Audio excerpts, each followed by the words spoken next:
थांबा. जर तुमच्या घरात 7 किंवा 8 वर्षाची मुलगी असेल, तर हा व्हिडिओ पालकांनो फक्त तुमच्यासाठी आहे.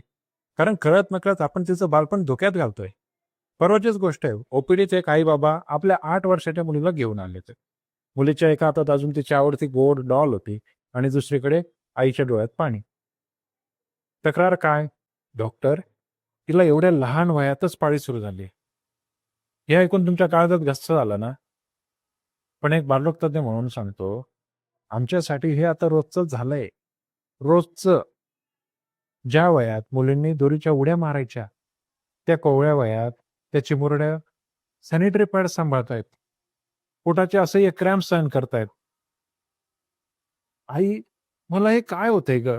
हा त्या 8 वर्षाच्या मुलीचा प्रश्न ऐकून माझेच काळीच फाटतंय आणि एक डॉक्टर म्हणून माझं डोकं सुन्न होतंय. आणि पालकांनो, हा त्रास फक्त शारीरिक नाहीये.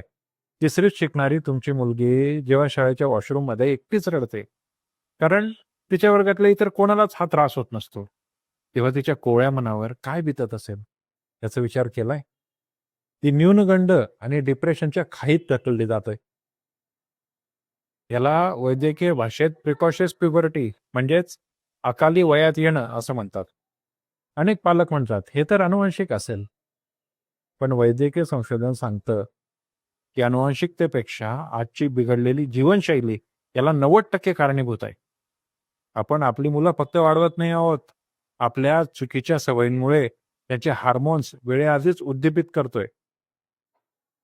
जागतिक स्तरावर आणि भारतातही हे प्रमाण वेगाने वाढते. त्याला जबाबदार कोण?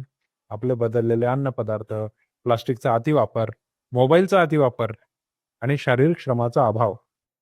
बघा, आपण नकळत कुठे चाललोय. मॉलमध्ये मुलांना पिझ्झा, बर्गर किंवा पाकिटबंद वेफर्स देताना आपण कौतुकाने फोटो काढतो. पण या पदार्थांमुळे मुलांच्या शरीरात अतिरिक्त चरबी वाढते. विज्ञानाचा साधा नियम आहे, शरीरात जेवढी चरबी जास्त तेवढं इस्ट्रोजेन हे फिमेल हार्मोन जास्त तयार होतं. हे जास्तीचं हार्मोन कोवळ्या मेंदूला चुकीचा सिग्नल देतं की बाळा, तुझं बालपण संपलं, आता तू बाई झालीस. प्लास्टिकचे डबे फॅन्सी दिसतात म्हणून आपण त्यात गरम भाजी किंवा भात भरतो. जेव्हा प्लास्टिक गरम होतं तेव्हा त्यातलं बीपीए आणि थायलेट्स सारखी रसायनं अन्नात विरघळतात. यांना मेडिकल भाषेत एंडोक्राईन डिस्रप्टर्स असं म्हणतात. हे शरीरात गेल्यावर हुबेहूब इस्ट्रोजन सारखं वागतात आणि निसर्गाचं घड्याळच बिघडवून टाकतात. तिसरा मुद्दा अत्यंत महत्वाचा आहे, नीट ऐका. रात्री उशिरापर्यंत मोबाईल किंवा टीव्ही पाहिल्यामुळे मेंदूतलं मेलेटॉनिन हार्मोन कमी होतं. संशोधनानुसार याच्यामुळे मेंदूतली जी मुख्य ग्रंथी पिट्युटरी ग्लँड ही वेळेआधीच सक्रिय होते. इतकंच नाही तर आजकाल लहान मुलांच्या हातात इंटरनेटसह मोबाईल असतो.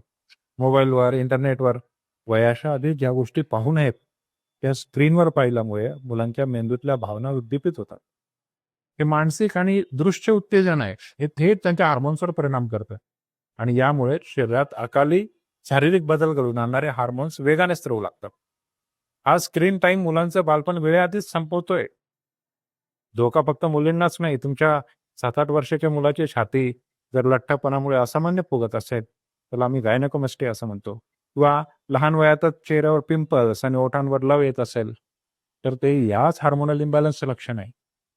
हा निसर्गाचा नियम नाहीये, हा आपण केलेला मानवनिर्मित बिघाड आहे. या वयात पाळी सुरू झाली की सर्वात मोठा फटका हा उंचीला बसतो. हळू वेळेआधी जुळतात आणि मुलीची उंची कायमची खुंटू शकते. अशा वेळेला वैद्यकीय उपचाराचा भाग म्हणून हार्मोन सप्रेशन थेरपी द्यायला लागते. त्या 8 वर्षाच्या मुलीला पुढची 3 ते 4 वर्ष दर महिन्याला एक जाड सुईचं इंजेक्शन द्यायला लागणार. तुमची लाडकी लेक दर महिन्याला त्या सुईच्या भीतीनं थरथर कापणार आणि तुम्ही हतबल होऊन ते बघणार. हे पाहिजे का तुम्हाला?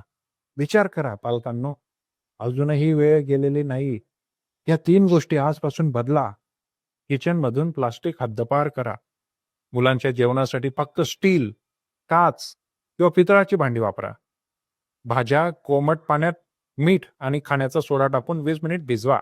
त्याच्यामुळे 70 ते 90% रसायनं निघून जातील. मॅगी, बिस्किट याऐवजी मुलांना गूळ, शेंगदाणा, चिक्की, मका, मखाना किंवा घरचे लाडू द्या. मोबाईलचा वापर मर्यादित करा. रात्री झोपण्याच्या किमान 2 तास आधी मुलांकडून मोबाईल काढून घ्या.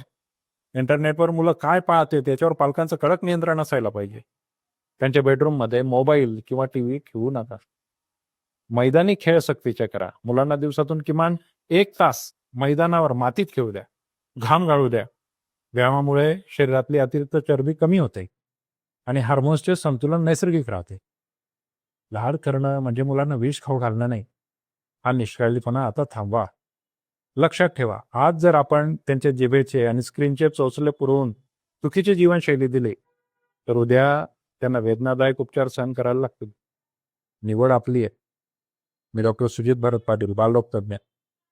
मुलांचं आरोग्य वाचवण्यासाठी आपण ही चळवळ सुरू केली आहे, द हिलर्स क्रोनिकल्स. तुम्ही तुमच्या पाल्याच्या डब्यासाठी प्लास्टिक वापरता की स्टील? आणि तुमच्या घरात मुलांचा स्क्रीन टाइम किती आहे? मला खाली कमेंट्समध्ये नक्की सांगा. या विषयावर अधिक वैज्ञानिक पुरावे किंवा शंका असतील तर नक्की कमेंट करा. हा व्हिडिओ प्रत्येक फॅमिली ग्रुपमध्ये शेअर करणं हे तुमचं नैतिक कर्तव्य आहे. सजग व्हा, सुरक्षित राहा. धन्यवाद.